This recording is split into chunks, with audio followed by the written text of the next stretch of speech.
피에르 모파상 앙리 루종에게 르페브르 부인은 리본을 달고 장식이 과한 모자를 쓰고 다니는 시골 과부였다. 흉갑 기병들과 스스럼없이 이야기를 나누고 공공연히 으스대고 붉게 튼 커다란 손을 실크 장갑 속에 감추듯 교양 없고 그들은 피우는 영혼을 요란스럽고 희극적인 외양 아래 감추는 여자였다. 그는 로즈라는 이름의 순박하고 선량한 시골 여자를 하녀로 데리고 있었다. 두 여자는 노르망디의 코어 지방 중심 길가에 있는 초록색 거창이 달린 조그만 집에 살았다. 집 앞에는 작은 정원이 달려 있었기 때문에 그녀들은 거기서 채소 몇 가지를 재배했다. 그런데 어느 날 밤 양파 12개를 도둑 맞았다. 도둑 맞았다는 것을 알자마자 로즈가 르페브르 부인에게 달려가서 알렸고 르페브르 부인이 모직 치마 차림으로 집 밖으로 나왔다. 그것은 유린이고 공포였다. 집에 도둑이 든 것이다. 그렇다면 누군가 그 고장에서 도둑질을 하고 있다는 뜻이고 앞으로 또 와서 도둑질을 할 가능성이 얼마든지 있었다. 겁이 난 두 여자는 도둑이 남긴 발자국을 살펴보고 수다를 떨고 상황을 추측해 보았다. 세상에, 도둑이 여기로 지나가서 담벼락 위를 딛고 넘어와서 그런 다음 화단으로 뛰어내렸고 두 여자는 앞으로 이 일을 생각하고 불안에 사로잡혔다. 이제 어떻게 마음 편히 밤잠을 잔단 말인가? 르페브르 부인이 도둑을 맞았다는 소문이 퍼져나갔다. 이웃 사람들이 와서 확인을 하고 나름의 의견을 내놓았다. 두 여자는 새로운 손님이 올 때마다 자기들이 본 것을 말하고 자기들의 생각을 이야기했다. 가까이에서는 농장주 하나가 그녀들에게 이런 조언을 했다. 개를 한 마리 키우면 좋을 거요? 일리가 있는 이야기였다.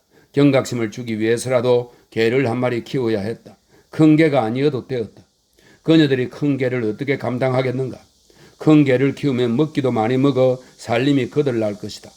하지만 작은 개, 설명입니다. 노르망디에서는 작은 개를 캥이라고 부른다. 하지만 작은 개는 영악스럽고 낑낑댄다. 사람들이 모두 떠나자 르페브르 부인은 개 키우는 일에 대해 오랫동안 곰곰이 생각했다. 그런데 개를 키우지 말아야 할 수많은 이유들을 생각해냈다. 먹이가 가득 든 사발의 모습이 눈앞에 떠올라 질색했다. 그녀는 길거리에서 가난한 사람을 보면 과시하는 태도로 적선을 하고 주일마다 성당에 몇 상팀씩 연보금을 내면서도 실생활에는 극도로 인색한 시골 부인이었기 때문이다. 하지만 로즈는 동물을 좋아했으므로 자기가 생각하는 이유들을 내세웠고 그 이유들을 재치 있게 옹호했다. 그리하여 조그만 개를 한 마리 키우기로 결정이 났다. 두 여자는 개를 수소문하기 시작했다. 하지만 몸서리가 날 정도로 개걸스럽게 먹어대는 덩치 큰 개들 뿐이었다. 롤빌의 식료품상이 작은 개를 한 마리 갖고 있었다. 하지만 그는 돈을 요구했다.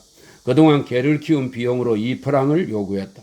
르페브르 부인은 작은 개 한 마리를 데려가 잘 키우고 싶지만 돈까지 내고 개를 살 생각은 없다고 대답했다. 빵집 주인이 그 이야기를 전해 듣고 어느 날 아침 털이 매우 노랗고 다리가 없는 것처럼 보일 정도로 매우 짧고 몸 모양이 악어 같은 작고 이상한 개 한 마리를 마차에 실어봤다. 머리는 여우 같고 꼬리는 나팔 같아서 마치 깃털 장식을 단 것 같았다. 꼬리가 몸의 나머지 부분을 모두 합한 것만큼 컸다. 그는 어느 손님이 그 개를 처분하려 해서 가져왔다고 했다. 르페브르 부인은 그 이상하게 생긴 조그만 발바리가 매우 잘생겼다고 생각했다. 그 개는 공짜였다. 로즈가 개를 끌어안고는 이름이 뭐냐고 물었다. 빵집 주인이 대답했다. 피에로예요. 오래된 비누 상자를 개집으로 삼고 우선 마실 물을 주었다. 개는 물을 마셨다. 그런 다음 빵 한 조각을 주었다. 개는 먹었다. 앞으로 개를 먹일 일이 염려가 된 르페브르 부인은 한 가지 생각을 떠올렸다. 개가 집에 익숙해지면 자유롭게 풀어놓아야지. 그러면 이곳저곳 두루 어슬렁거리며 먹이를 알아서 찾아 먹을 테니. 그녀들은 곧 개를 풀어놓았지만 개는 알아서 먹이를 찾아 먹지 못했다. 먹이를 달라고 낑낑대며 울 뿐이었다. 개는 먹이를 줄 때까지 악착같이 낑낑댔다. 피에로는 모든 사람들이 마음대로 들어올 수 있는 그 집 정원에 누가 올 때마다 다가가서 꼬리를 쳤다. 짖지도 않고 조용히 있으면서. 어쨌든 르페브르 부인은 피에로에게 익숙해졌다. 심지어 피에로를 좋아하게 되었다. 이따금 스튜에 적신 빵 조각을 자기 손으로 개에게 먹여주기도 했다.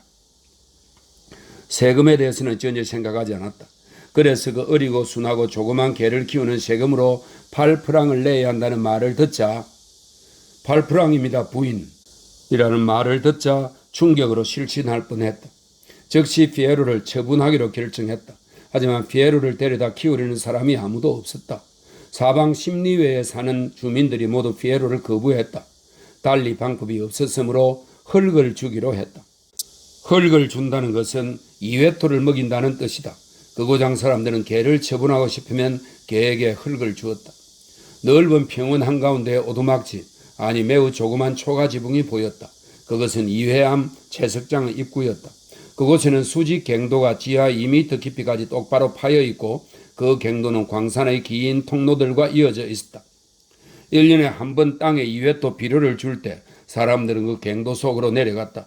나머지 시간에 그 갱도는 오갈 데 없는 개들의 묘지로 사용되었다.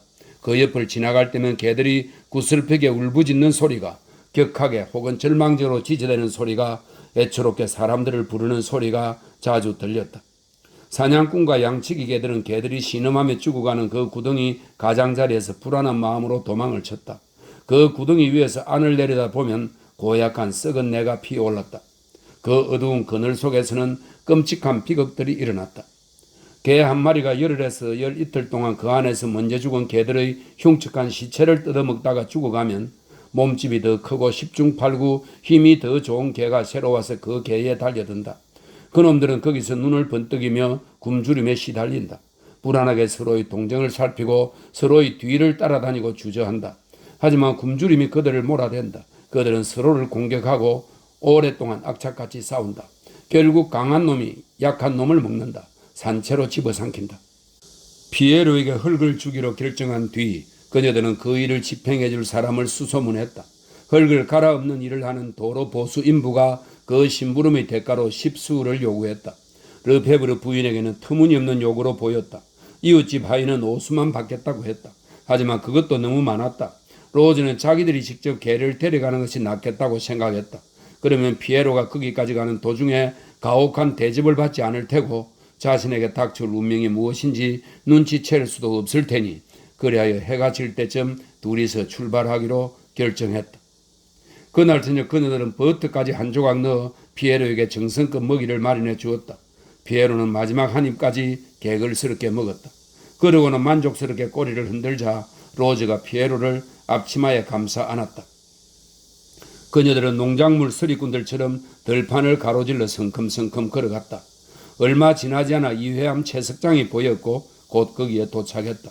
르페브르 부인은 구덩이 입구에 몸을 숙이고 개 신음소리가 나지 않는지 들어보았다. 들리지 않았다. 개는 없었다. 그렇다면 피에로는 혼자 있게 될 터였다. 이윽고 로즈가 눈물을 흘리며 피에로에게 입을 맞춘 뒤 놈을 구덩이 속으로 던졌다. 그녀들은 귀를 쫑긋 세운 채 구덩이 가까이로 몸을 숙였다. 처음에는 희미한 소리가 들렸고 이윽고 상처 입은 짐승의 날카롭고 비통한 비명소리가 들렸다. 이어서 고통에 찬 작은 외침이 연이어 들려왔고 그 후에는 절망에 찬 부름소리가 구덩이 입구를 향해 고개를 빼고 애원하는 소리가 들려왔다. 피에로는 낑낑댔다. 피에로가 낑낑댔다. 그녀들은 후회에 공포에 미칠 것 같고 설명할 수 없는 두려움에 사로잡혔다. 그래서 마구 뛰어 도망쳤다. 로즈가 더 빠르게 달렸고 르페브르 부인은 그녀의 뒤를 따라가며 외쳤다.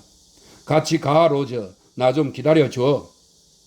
집에 돌아온 그녀들은 밤새 무시무시한 악몽에 시달렸다. 르페브르 부인은 식탁 앞에 앉아 수프를 먹으려고 수프 그릇을 열어보니 그 안에 피에로가 들어있는 꿈을 꾸었다. 피에로가 펄쩍 뛰어올라 그녀의 코를 물었다. 꿈에서 깨어났지만 피에로가 낑낑대는 소리가 계속 들리는 것만 같았다. 그녀는 귀를 기울여 보았다. 아무 소리도 들리지 않았다. 그녀는 다시 잠이 들었다. 이번에 그녀는 넓은 길 위에 있었다. 넓고 끝없이 긴 길이었다. 그녀는 그 길을 따라 걸어갔다. 길 한가운데에 바구니 하나가 놓여 있었다. 농가에 있어서는 커다란 바구니가 버려져 있었다. 무서운 생각이 들었다. 하지만 결국 그 바구니를 열었다. 바구니 안에 웅크리고 있던 피에로가 그녀의 손을 물고 놓아두지 않았다. 그녀는 주둥이를 앙는 피에로를 팔끝에 계속 매단 채 혼이 빠져서 도망쳤다. 새벽이 밝아오자 그녀는 거의 미친 상태로 침대에서 일어나 이회암 채석장으로 달려갔다. 피에로가 낑낑대고 있었다. 여전히 낑낑대고 있었다. 밤새도록 낑낑댄 것이 틀림없었다. 그녀는 흐느끼 울었고 수많은 다정한 애칭으로 피에로를 불렀다. 피에로가 억양을 바꾸가며 온갖 다정한 소리로 대답했다. 피에로를 다시 보고 싶었다. 피에로를 저기서 꺼내 죽을 때까지 행복하게 해주리라 마음먹었다. 그녀는 이회함 캐너니를 맡고 있는 우물 파는 인부 집으로 달려갔다. 그리고 그에게 자신의 사정 이야기를 했다. 남자는 아무 말 없이 묵묵히 들었다. 마침내 그녀가 이야기를 마치자 그는 이렇게 대꾸했다. 그러니까 개를 다시 구덩이에서 꺼내고 싶은 거죠? 4프랑입니다. 그녀는 소스라쳤다. 아까까지 느끼던 고통이 일거에 사라져버렸다. 4프랑이라고요? 너무 지나친 거 아니에요? 4프랑이라니. 인부가 대답했다. 부인도 짐작하겠지만 밧줄과 크랭크 핸들을 가지고 가서 그놈을 끌어올려야 해요. 내 조수도 함께 가야 하고 또 그 빌어먹을 개를 당신에게 돌려주려다가 그놈한테 물릴지도 모른단 말이요. 이럴 거면 처음부터 던지지를 말았어야지. 그녀는 머리끝까지 화가 나서 인부의 집을 나와버렸다. 4프랑이라니. 즉시 집으로 돌아온 그녀는 로즈를 불러 우물 파는 인부의 제안을 알려주었다. 로즈는 체념한 태도로 그녀의 말을 되뇌었다. 4프랑이라니 너무 큰 돈이네요, 부인. 잠시 후 로즈가 말했다. 불쌍한 피에로가 죽지 않도록 우리가 먹을 것을 던져주면 어떨까요? 르페브르 부인은 몹시 기뻐하며 찬성했다. 두 여인은 버터 바른 커다란 빵을 가지고 다시 길을 나섰다.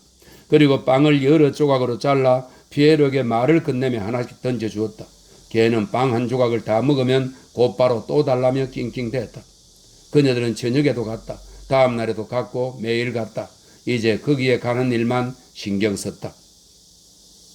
그러던 어느 날 아침 첫 빵 조각을 구덩이 속으로 떨어뜨리자 갑자기 엄청나게 지저대는 소리가 들려왔다. 개가 2마리였다. 누군가 다른 개를 구덩이 안에 던진 것이다. 소리로 짐작할 때 몸집이 큰 놈이었다. 로즈가 외쳤다. 피에로. 그러자 피에로가 낑낑댔다. 그녀들은 다시 먹을 것을 던져주었다. 개 2마리가 끔찍한 몸싸움을 벌이는 것을 분명하게 식별할 수 있었다. 덩치 큰 개에게 물렸는지 피에로가 애처로운 신음소리를 내뱉었다. 그 덩치 큰 개가 던져주는 먹이를 전부 받아먹었다. 힘이 더 세했던 것이다. 개들에게 상황을 이해시키려 했지만 소용없었다. 이건 너 거야, 피에로. 피에로는 분명 아무것도 먹지 못하고 있었다. 두 여자는 당황해서 서로의 얼굴을 바라보았다. 르페브르 부인이 날카로운 어조로 말했다. 이 구덩이 안에 던져지는 개들을 우리가 전부 먹여 살릴 수는 없어. 그만 포기해야 돼. 쓰라린 경험을 한 뒤 살아있는 다른 개들 생각에 숨이 막힌 그녀는 남은 빵 조각을 들고 자리를 떴다. 걸어가면서 그 빵 조각을 먹었다. 로즈는 파란 앞치마 자락으로 눈을 닦으며 그녀를 따라갔다.